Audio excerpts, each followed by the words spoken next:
We have exceeded the homicide rate of where we were last year, and that is unacceptable. Tonight, Columbus community leaders are calling for a ceasefire on Juneteenth to address the city's rise in gun violence. Thanks for joining us for NBC4 at 11. I'm Jennifer Bullock. NBC4's Jonathan Jackson spoke with those leaders. And Jonathan, what was their message throughout all of this? Well, Jennifer, to put it simply, their message was to plea for peace, for community members to put down the guns and once again preventing the violence. We want to call for a ceasefire coming up this Saturday for Juneteenth. Now, all this fighting they did to get Juneteenth recognized, they did all of this. I'm talking about, I'd heard of Juneteenth before, maybe 5 years ago, but before that I hadn't heard of it. And then all of a sudden, last year was everybody was talking about Juneteenth, and I'm like, where have I been? I'm like, dude, I know you. I've never heard you say Juneteenth. Sister, I've known you for 30 years. I've never heard you talk about Juneteenth. And everyone said, yeah, Juneteenth, man. It's Juneteenth, man. We about to... I never heard these people ever talk about Juneteenth before. There was never any Juneteenth this, never any Juneteenth that. All of a sudden, last year, Juneteenth was everything. Okay, fine. The holiday that the time-honored tradition that we just learned about last year is upon us again. And it's being used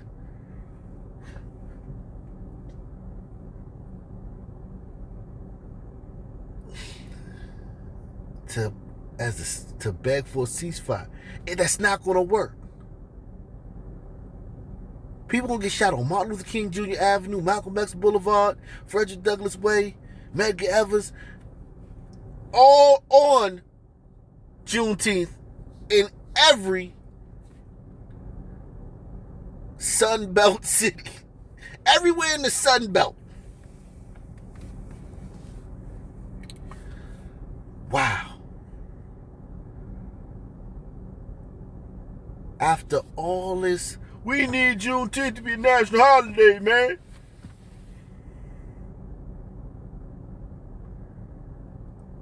And this isn't embarrassing? This is embarrassing. We want to call for a ceasefire coming up this Saturday for Juneteenth. Local barber Al Edmondson has been cutting hair in Columbus for over 30 years. And in that time, he says he's seen his community grow more and more violent. My purpose of calling this press release is because of the number of homicides that we've been having. This year, the city has had 89 homicides, a number which wasn't reached last year until August. And it's the reason why Edmondson held this press conference at his barbershop in Bronzeville, calling upon city officials, educators, and faith leaders to encourage everyone to end the violence for the holiday of Juneteenth. We're telling everybody in honor of Juneteenth, let's just tone it down for 24 hours and see what we can do. And if we can get that done, we can do more. We really got to adjust and deal with the issues that are facing our community in a way that is aggressive, grassroots, hands-on, and building synergy and mutual concern. Local activist and Columbus native Charity Martin King was also a part of today's event and says this was about more than just bringing awareness, but also creating change. And she says while their hope is to have a 24-hour period of peace, the goal is to make it a permanent one. No matter what happens on the day, it's the mentality and the perspective of people coming together around the ceasefire initiative as a whole. It's not a one-day thing. We're in this for the long haul. And again, the ceasefire is scheduled for Saturday, June 19th, and goes on for the next 24 hours after. Local for you in Columbus, I'm Jonathan Jackson, NBC4. Does anybody, and I would just take one person, one of you guys, please, one of you guys, just one of you guys, can I get one person in the chat to say that they think that there will be a ceasefire in Columbus for 24 hours? Just one of you. Step out on that ledge. Make sure you hit the like button. Make sure you subscribe. Take the $5 challenge via PayPal, Cash App, or the Super Chat. One of you, I just need one of you. Step out on that ledge and tell me you think that this can be done. Keeping our children safe. NBC4 Investigates has found that since the COVID-19 pandemic began, more children are becoming victims of gun violence. Tonight, NBC4 Investigates Jamie Ostroff is going behind those numbers. She joins us now. Jamie. Well, Carrie, let's first take a look at how drastically those numbers have changed during the pandemic using data from gunviolencearchive.org. From January of 2019 to January of 2020, 77 children in Ohio were shot to death. But let's take a look at next year, or the next year, February 2020 to 2021. We see a massive increase, 132 Ohio children killed by bullets. If only Ohio had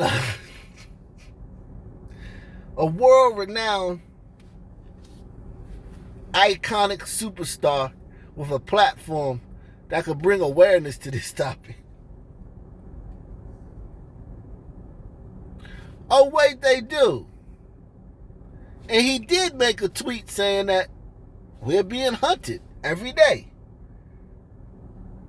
And he's from this place, so maybe this is what he was talking about, right? When he talked about we're being hunted every day, every time we step outside of our homes, we're being hunted. This is just the children. It's just the children.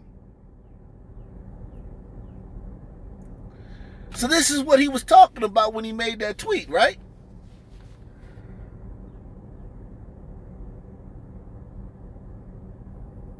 Right? What? Hold on, my producer's in my ear. He was talking about white supremacists. Well, if one of these children was killed, one of these 132 children was shot by white supremacists, that would have been the lead. If just one out of these 132 children was shot by a white supremacist or a white person, that would have been the lead. And you notice I said children because they're all black. So that would have been the lead. So let's see if the liberal media lets us know that what LeBron says, that this is white supremacists doing this. Death. But let's take a look at next year, or the next year, February 2020 to 2021.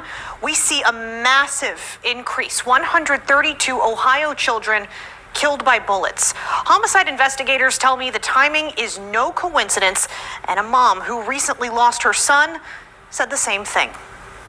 This one right here, that's my baby. October 8th, 2020, No Fear Cannon told his mother he'd be late for curfew. I didn't think he would miss it like this. 19 bullets rung out. One hit my baby in the back of the head. He was gone in seconds. No Fear was 15 years old. A good kid, Mom LaToya Nichols tells me. But when COVID-19 shuttered schools and rec centers, No Fear started behaving differently. Yeah, he didn't like staying in the house. He was an outdoor person. He wanted to just go outside and hang out with his friends and be amongst kids his age. Well, he was hanging out with friends. Hold on, I'm totally confused. During the lockdown, the stay-in-place order, social distancing, your son wanted to be outside all the time and around his friends.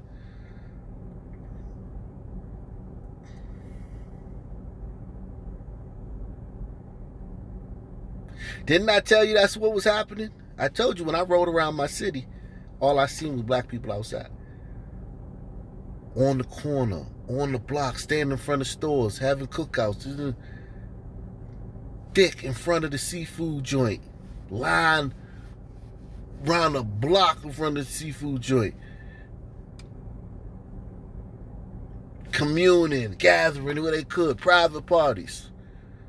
But we're supposed to believe that the reason we were the community most affected by the pandemic was something other than that.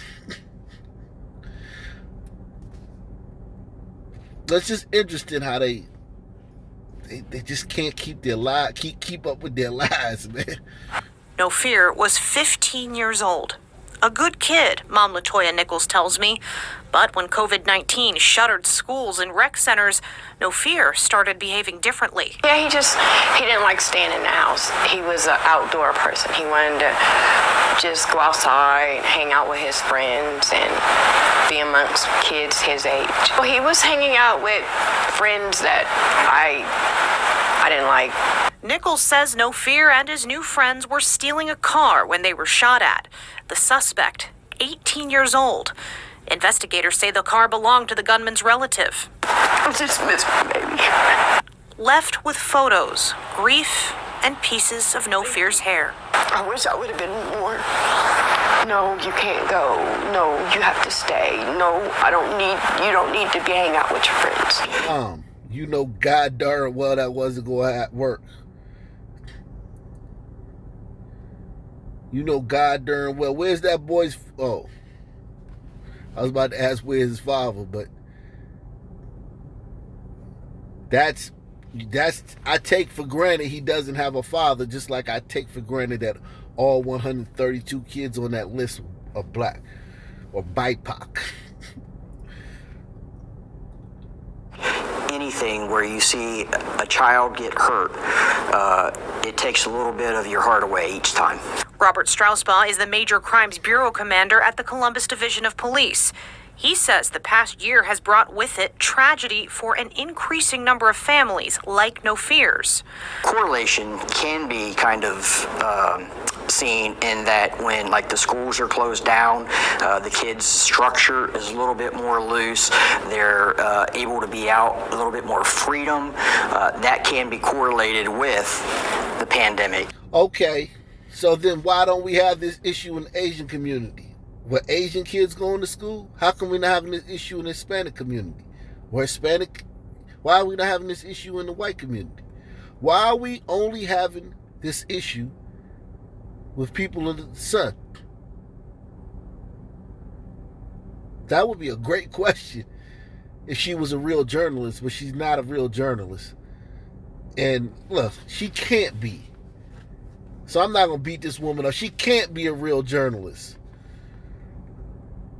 She'd be fired if she asked him that question. Correlation can be kind of seen in that when like the schools are closed down, the kids' structure is a little bit more loose. They're able to be out a little bit more freedom. That can be correlated with the pandemic. Young people aren't just becoming victims in increasing numbers. They're becoming suspects. According to the U.S. Department of Justice, juvenile crime rates had sunk to record lows before the pandemic. Now we're starting to see probably a creep back up. Strausbaugh hopes the return of in-person learning, rec centers, and after-school activities can drive those numbers back down by giving kids something safe to do. Nichols agrees, but says that's not enough. Now at every rec center, you have to pay. A lot of parents can't afford to pay for 2 and 3 children to do these activities. I just want changes made publicly for not just for my son, but for every kid that has lost their life, even to prevent it from happening. Something has to be changed. To curb juvenile crime, the city has invested in new summer youth programs, and they've also expanded capacity for existing youth programs. And Carrie, this is going to be critical over the next couple of months, as data has shown for years that juvenile crime tends to increase over the summer when school is out. Well, the nation will honor Juneteenth this Saturday. It, of course, is a holiday celebrating the end to slavery in the U.S. But last year, celebrations in Charlotte turned deadly, ending with 4 people dead and 5 others injured on a shooting on Beatties Ford Road. Everywhere you look, there's a crook shooting up Juneteenth. Everywhere you look.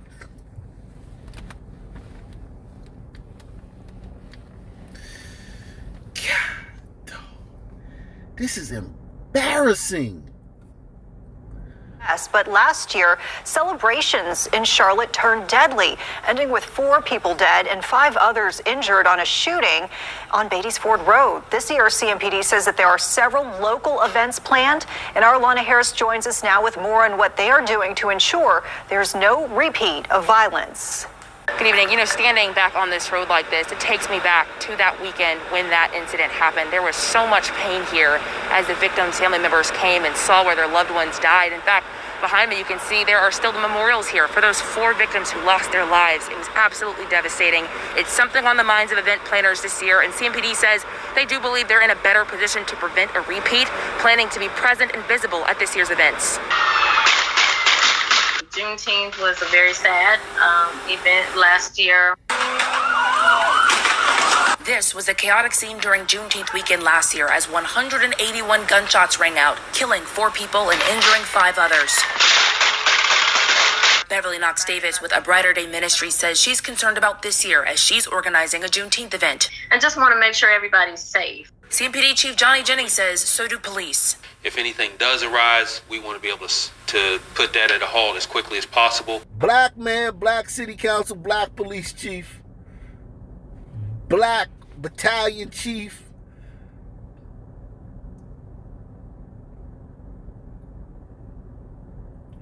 "100% Sun Colony."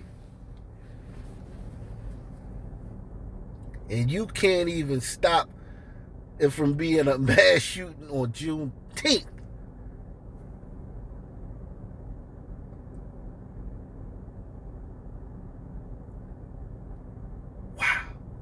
Chief Jennings says he believes this year will be different. Because of COVID last year, a lot of the organized events that we're seeing this year were not happening. Chief Jennings says that left room for spontaneous events to arise, like the crowd of hundreds that flocked to Beatties Ford Road. When they're coordinated and they're worked along with us, we are able to provide safety a lot better than we would have for spontaneous events. Captain Lucas Veith, who's over the Metro Division that covers the Beatties Ford Road area, says this year you can expect to see officers.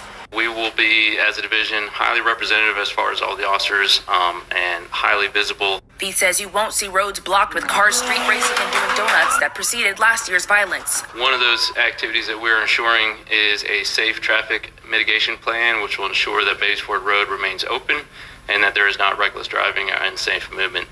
Chief Jennings ended with a message to anyone looking to start trouble. Put that energy somewhere else. Put that energy into the locations that are having organized events and go and celebrate. Don't tarnish this holiday. Knox Davis says organizers put a lot of work into these events so people can come out and celebrate on a large scale like they weren't able to last year, and hopes anyone looking for trouble will stay home. Lana Harris, WCNC Charlotte. Of Philadelphia celebrating the upcoming Juneteenth holiday with a flag-raising ceremony today. The Black Liberation flag was raised outside of City Hall this morning as music played there in the background. And Mayor Jim Kenney said Juneteenth is a day to learn the truth about the American story and the emancipation of slaves. Speakers praised the U.S. Senate for unanimously passing a bill that would make Juneteenth. Who thinks there won't be any violence in Philadelphia on Juneteenth? Who willing to take that challenge? Step up to the plate. Step up to the plate, somebody. One of you with some courage. Who's willing to put their good name on the line and say that they think there won't be any violence on Juneteenth in Philadelphia?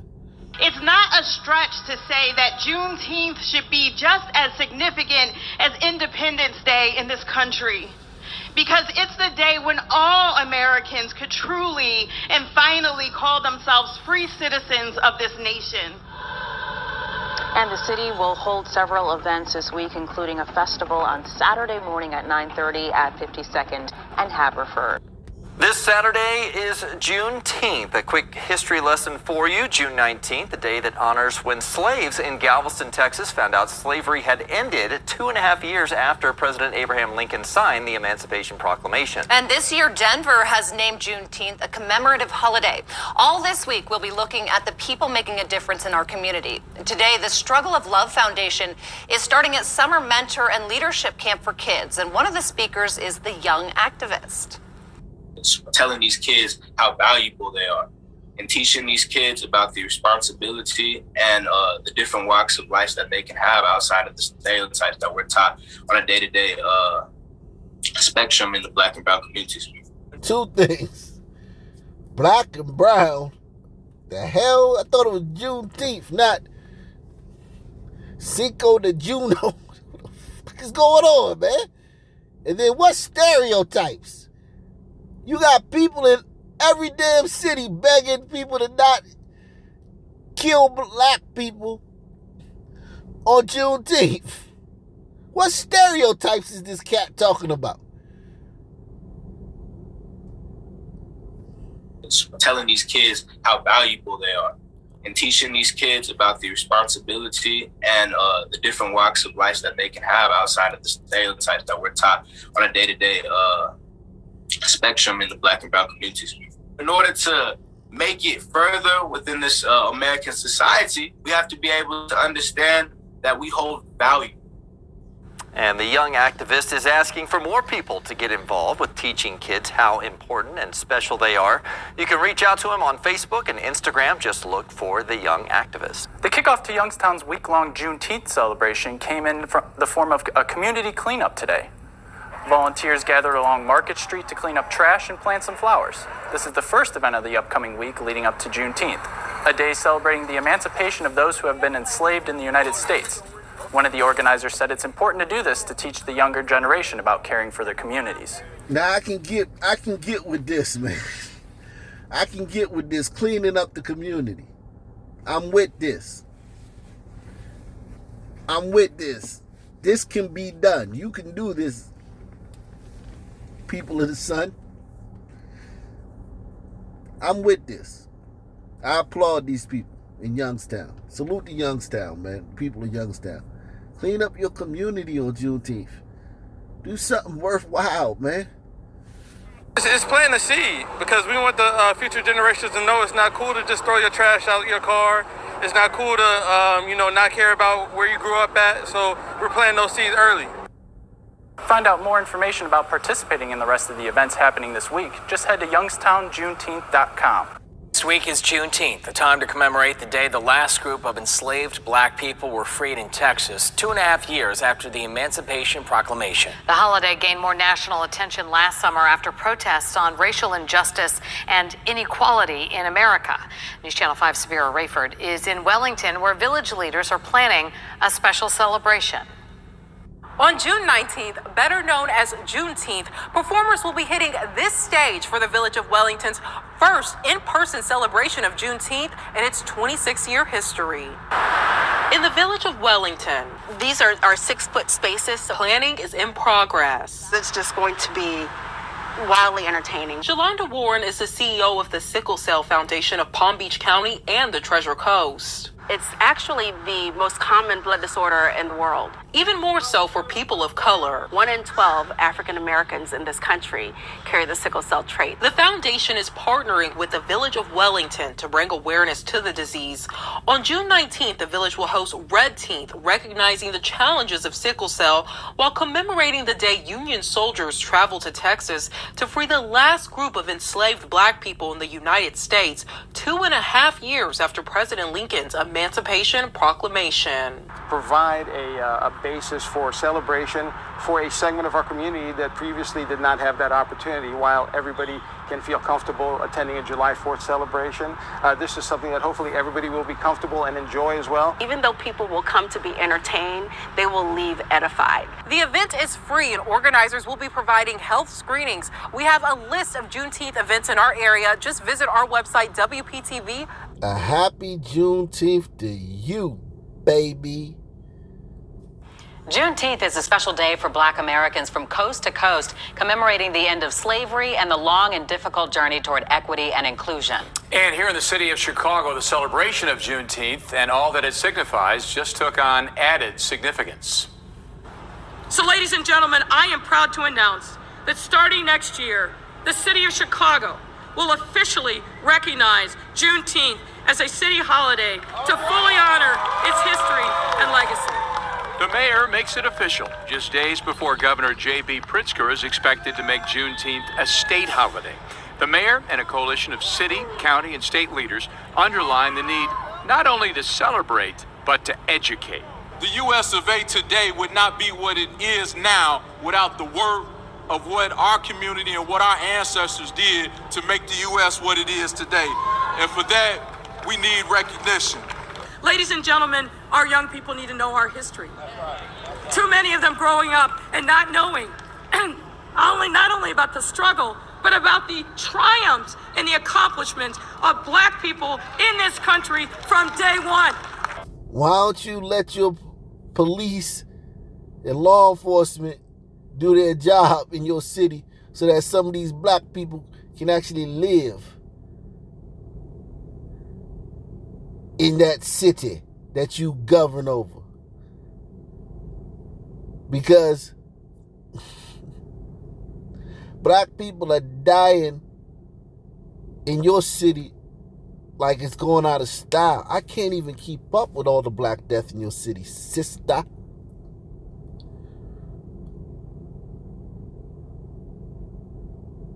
So when you can give an impassioned speech about Juneteenth and all this crap, but you've created an environment that was already bad. You've made it worse for black people, people of the sun, to live in. Ladies and gentlemen, our young people need to know our history. Too many of them growing up and not knowing not only about the struggle, but about the triumphs and the accomplishments of black people in this country from day one. And as the official Juneteenth flag is raised at Daley Plaza, a reminder that much work remains to be done. Do not be silent, for there can be no healing without truth and reconciliation. As Ida B. Wells said, the way to right wrongs is to turn the light of truth upon them. Celebrating Juneteenth is an opportunity for us all to shine that light. This house here is the house that I actually grew up in. I was born and raised in Oak Cliff, and I grew up with my grandparents. They saw issues around civil rights, and they fought on the picket lines. They were a part of the protest. Freedom historically comes with a fight. Vinton Hill Jones, Chief Executive Officer of the Southern Black Policy and Advocacy Network and election judge for Harold Blood Elementary. Texas was one of the last strongholds of slavery, that exists. We have to acknowledge that this holiday was as a result of Texans finding out 2 years later that they had rights. 156 years later, no iron chains, no bills of sale for human life and labor, but still the fight for freedom. Freedom is an aspirational goal if you're African American. That's something you aspire to be. Ed Gray is a member of Remembering Black Dallas. And it was just as important in 1865 as it is in 2021. Y'all about to lose me if y'all keep comparing 1865 to 2021.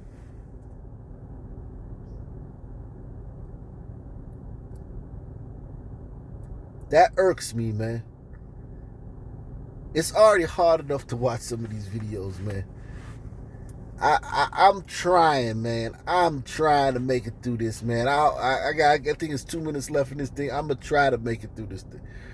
Freedom is an aspirational goal if you're African American. That's something you aspire to be. Ed Gray is a member of Remembering Black Dallas. And it was just as important in 1865 as it is in 2021. Are we free? Yes. But are we still having our freedom put into question, our rights, our dignity, justice put into question? Absolutely. This year, their fight is against bills proposed in Texas to limit when, where, and how people can vote. That's what we're going to now. It's the new Jim Crow. It's James Crow, Esquire now, because we're now going to a way in which we legally, again, through sophisticated means, suppress the vote. We know that the process was not compromised. It's just individuals did not like the results. Why should someone have to travel across town to vote? Why should we limit the amount of spaces that people have to exercise their vote in a safe and secure way? Fighting for freedom, access, a level playing field. On paper, we are free, but we are still facing larger rates of criminalization. Okay, brother, you from Texas. Any ideas why we facing larger rates of criminalization? Any ideas? Why that may be the case? Any opinions on that, brother? Systematic, institution, structural. But we are still facing larger rates of criminalization, larger rates of voter suppression. Do you celebrate Juneteenth? I celebrate being black. Every day is a day to celebrate if you're black, because I'm a survivor. And that's what this is about. Juneteenth was about surviving. But there's nothing to celebrate just because it's Juneteenth on the calendar. So, what is freedom? To be able to wake up every morning and know that you're free and exert that freedom. And in exerting that freedom, it is the ability to be able to make that freedom more than just a word or a coin phrase or... Just say you don't know, bro. Sometimes people need to just say, I don't know. Because it's clear this brother does not know what... He has no idea what he's talking about. He does not know what freedom means to him. So, what is freedom? To be able to wake up every morning and know that you're free and exert that freedom. And in exerting that freedom, it is the ability to be able to make that freedom more than just a word or a coin phrase or a hashtag. The struggle continues. The struggle will always continue. In Dallas, I'm Morgan Young.